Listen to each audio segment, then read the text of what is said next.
Hi. As we all know that a woman can file a case of domestic violence against her husband as well as in-laws. पर कई बार ये question आता है कि कितने भी टाइम के बाद वुमेन फाइल कर सकती है या फिर there is a specific limitation period for doing that.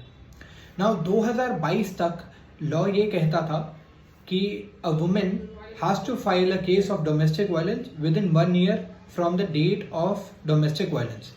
इसका मतलब यह है कि फॉर एग्जाम्पल डोमेस्टिक वायलेंस 31 दिसंबर 2019 को हुआ है. सो लॉ ये कहता था कि that by the end of 2020 a woman has to file a domestic violence case, of course if she wants to file a domestic violence case against the culprit persons. Now very recently Supreme Court in the case of Kamachi versus Lakshmi has held that a woman can file a case of domestic violence even after the expiry period of the said 1 year. Now interestingly, this case has also discussed the previous Supreme Court judgment as well as the provision of CRPC which deals with the law of limitation qua domestic violence cases.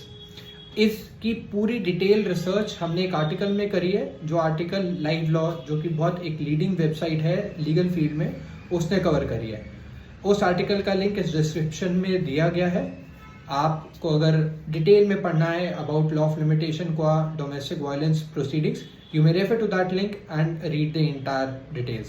Till then, have a good day. Bye bye. Lalit Ajmani Advocate signing off.